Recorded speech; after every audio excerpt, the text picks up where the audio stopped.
Bonjour tout le monde et bienvenue dans ce bilan de Super Showdown. Personnellement, j'ai pris un chat pour me détendre. J'ai pas pu... On va essayer de mettre un peu de dynamisme dans cette vidéo, parce que tout de même, hein, c'est pas parce qu'on est tous malheureux que... Voilà. Hier, j'étais pas malheureux, j'étais en colère, mais on va y venir. J'ai pas pu prendre de notes parce que j'étais pas chez moi. Ça va peut-être être un peu décousu, je vais peut-être oublier certains trucs, mais globalement, je pense que j'ai toujours l'esprit global, l'émotion générale qu'a suscité la soirée. Ah ma poupou. Ah ma poupou, mais toi tu t'en fous complètement que la WWE fasse de la merde. Le pay-per-view a commencé avec le kick-off, dans lequel nous avons retrouvé le match les Viking Raiders contre The OC. J'ai été particulièrement clairvoyant dans mon pronostic, c'est-à-dire que pour moi c'est acquis que le Saudiverse c'est un univers parallèle où c'est pas pareil, c'est pas la même réalité que la nôtre, et dans cette réalité-là, The OC sont effectivement la meilleure équipe du monde.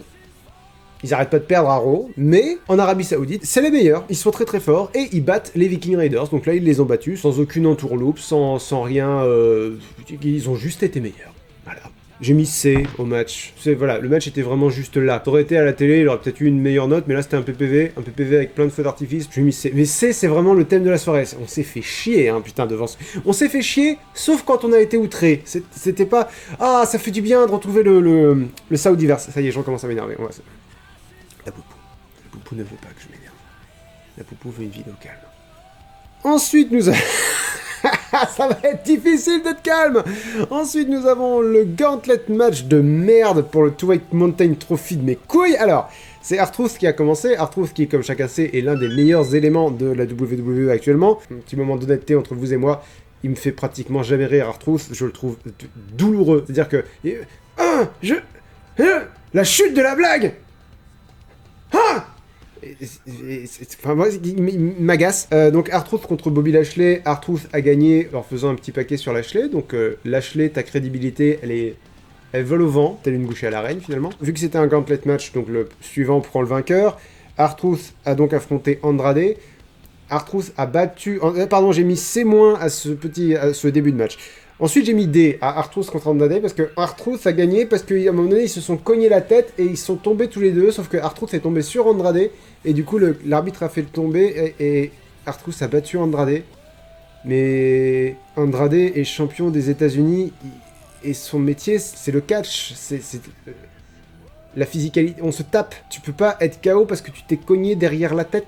Et ça commence seulement. Ensuite, R-Truth contre Rowan, c'était de la merde, j'ai mis D aussi. J'ai mis D+, à tout le match. R-Truth a battu Rowan parce que Rowan a été disqualifié parce qu'il a utilisé les escaliers pour... voilà. Ensuite, AJ Styles est arrivé, il a commencé à danser pour se foutre de la gueule d'R-Truth. À ce moment-là, je me suis dit, putain, arrête de te la péter trop parce que tu vas perdre. Tu vas perdre et ça va m'agacer. Donc non, AJ Styles a vaincu R-Truth en faisant juste sa prise de finition... J'ai mis des moins. Bon, c'était de la daube.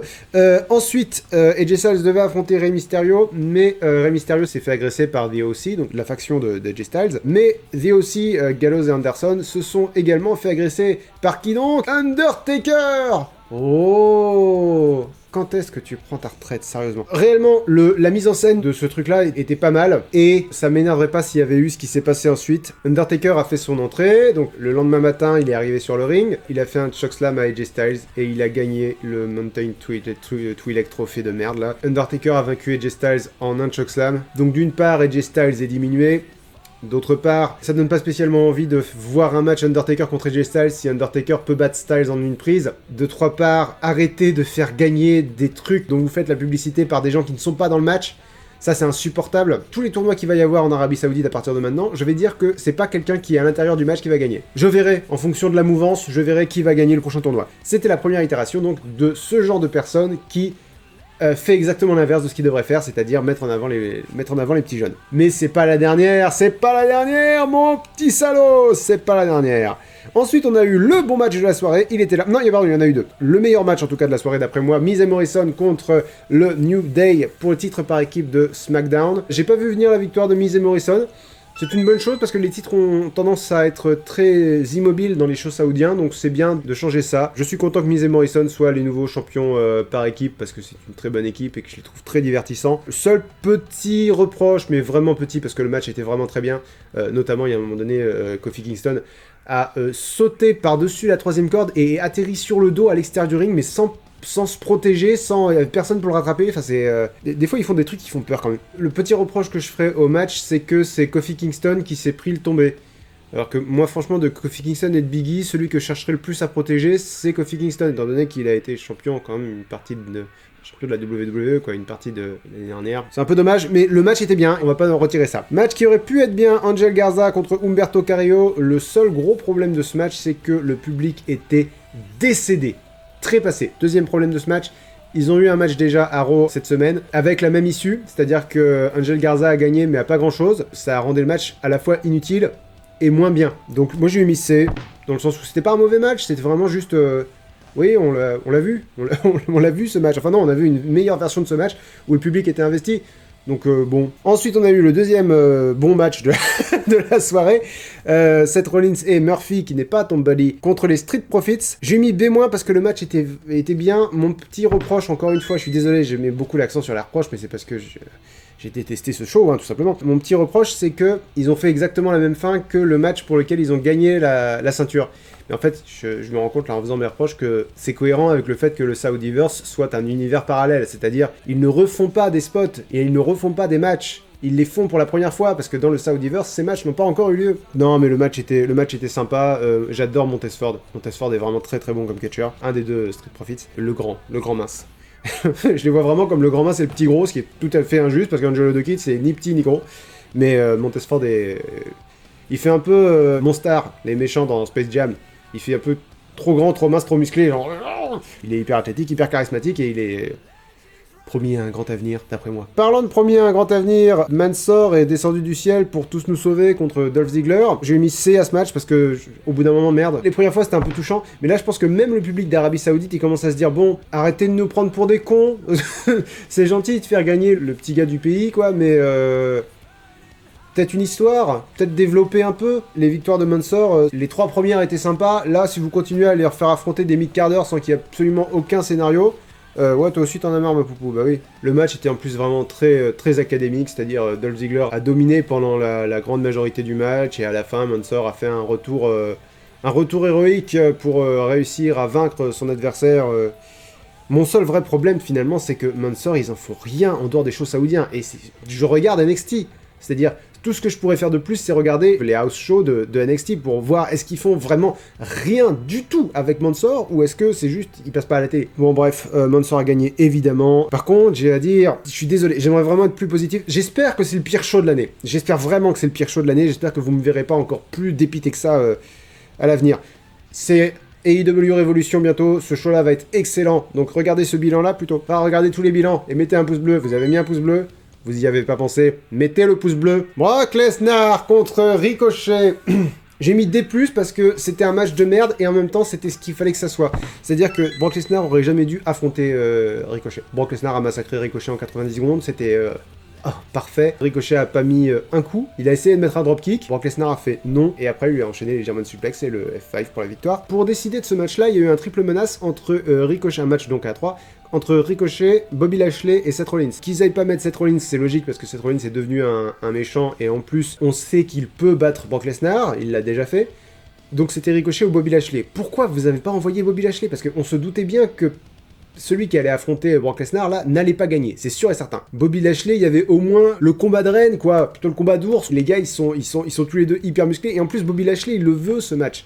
Il est revenu à la WWE pour affronter Brock Lesnar. Donc là, Ricochet, c'est fini, hein. Au revoir Ricochet, merci d'être venu, ton run à NXT était vachement bien. Et donc c'était le deuxième cas de part-timer qui défonce une star de demain. Ouais. Ensuite, nous avons King Corbin contre Roman Reigns.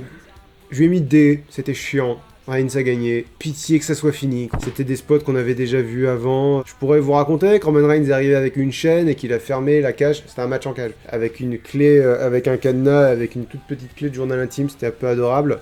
Il a mis la clé dans sa poche. Corbin a récupéré la clé dans la poche de Reigns pour ouvrir le cadenas, et il a pris la chaîne pour faire un point américain, mais il a pas...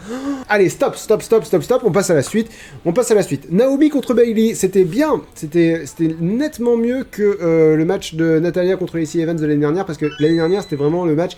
Elles étaient toutes les deux babyface, du fait que c'était des femmes, et elles étaient vraiment honorées de catcher en Arabie Saoudite, toutes les deux, même Lacey Evans qui était censée être une méchante. que là, il y avait vraiment une dynamique gentille contre méchante. Donc là, c'était un vrai match de catch. Je lui ai quand même mis C- parce que je l'ai trouvé globalement chiant. Je me suis quand même emmerdé. Au moins, ils ont commencé à raconter les bases d'une histoire, qui sont clichés, qui sont pas intéressantes, mais qui étaient là. La fin était un peu inventive. Bayley a coincé les pieds donc dans ce fameux t-shirt XXL de Naomi et a fait sa prise de finition, de laquelle donc du coup Naomi ne pouvait pas se dépêtrer pour la victoire. Et ensuite, j'ai mis E+. Goldberg contre The Fiend. Et pourtant, je vous l'avais dit. Hein. Et au fur et à mesure que le show se passait, je me suis dit, mais c'est tellement évident. C'est tellement évident que Goldberg va gagner. Parce qu'en fait, je réfléchissais avec une logique... si tu veux, une logique de fan de catch, une logique de... On a créé une nouvelle star, voilà, faut qu'il marque son territoire, faut qu'il devienne la star de demain. C'est une évidence, mais de chez évidence, quoi. La logique du WWE, c'est... La nostalgie fait vendre, la nostalgie gagne. À force de raisonner comme ça, il n'y aura plus de nostalgie à exploiter. C'est-à-dire que si vous faites pas de nouvelles stars, si Kevin Owens revient dans 20 ans, on n'en aura rien à foutre parce que Kevin Owens aura pratiquement rien fait. Et ça, j'aurais tendance à dire que c'est globalement la faute du règne de John Cena. John Cena a régné sans partage sur 15 ans de production WWE, et aujourd'hui, la nostalgie, c'est les gars qui étaient là avant John Cena.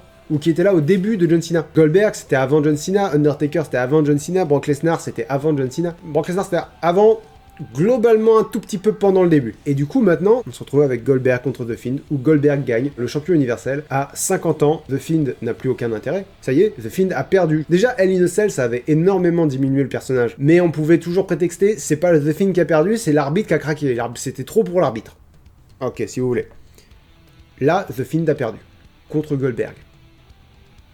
Et Goldberg est pas aussi inarrêtable que dans les années 90. Goldberg a été vaincu par Undertaker l'année dernière. J'ai mis un plus à E+, parce que The Fiend a quand même survécu à 4 spears, c'est-à-dire qu'ils l'ont pas enterré de chez enterré, mais ils l'ont éteint, quoi. Qu'est-ce qui reste au Fiend maintenant? The Fiend va devenir un espèce de Kane ou un espèce de Big Show, genre « Ah mon dieu, c'est monstrueux, jamais ils vont réussir à le vaincre. Waouh, ils ont réussi à le vaincre !» Et ils vont tous réussir à le vaincre, et The Fiend va s'éteindre petit à petit. C'est exactement ce qu'ils ont fait à Bray Wyatt. John Cena a vaincu Bray Wyatt, et puis après tout le monde a commencé à battre Bray Wyatt, et Bray Wyatt est devenu personne. Je suis vraiment dégoûté parce que j'aime beaucoup le personnage du Fiend, et là il va pas pouvoir s'en remettre, quoi. C'est vraiment dommage. À mon avis, la logique derrière ça, c'est qu'il vaut mieux un match Roman Reigns contre Goldberg où Roman Reigns gagne à WrestleMania, plutôt qu'un match Roman Reigns contre The Fiend à WrestleMania où Roman Reigns gagne. Il vaut mieux faire battre Goldberg par Roman Reigns, parce que si Roman Reigns bat The Fiend, Roman Reigns va être détesté. Et le truc, c'est que là, Goldberg va être détesté et Roman Reigns va être détesté aussi. Je pense qu'ils vont faire un match The Fiend contre John Cena à WrestleMania. Je pense que quand viendra le temps de pronostiquer WrestleMania, là, je partirai plus pour une victoire de John Cena. Parce que The Fiend a fait son temps, quoi. Ça y est, c'est bon, c'est fini. Ça fait partie du passé maintenant. Je suis vraiment dégoûté. J'ai sorti les pronostics de AEW Revolution dans lesquels je suis beaucoup plus enthousiaste, donc si vous voulez, vous pouvez aller les voir. On se donne rendez-vous très bientôt pour le bilan de AEW Revolution. Pour les pronostics de Elimination Chamber aussi, parce que mine de rien, ça arrive très très vite, là, c'est la semaine prochaine. Merci à tous d'avoir regardé cette vidéo. N'oubliez pas toujours le pouce bleu, ça aide Linksoft. Linksoft a besoin de votre aide. C'est sympa, et puis ça coûte rien, c'est gentil. Laissez un commentaire pour me dire ce que vous avez détesté dans ce show de merde, ou si vous l'avez bien aimé, franchement... Partagez le bonheur, partagez la joie, parce que là, on en a besoin. Et j'invite les gens à ne pas insulter ceux qui diront qu'ils ont aimé ce show, parce que c'est important d'être positif aussi. Le pouce bleu, le commentaire, n'oubliez pas d'activer les notifications si vous êtes abonné. Merci à tous d'avoir regardé cette vidéo, désolé pour le ton que j'ai employé, et j'espère vraiment que c'est le pire show de la vie. Bonne fin de journée à tous, la Poupou vous souhaite une bonne fin de journée.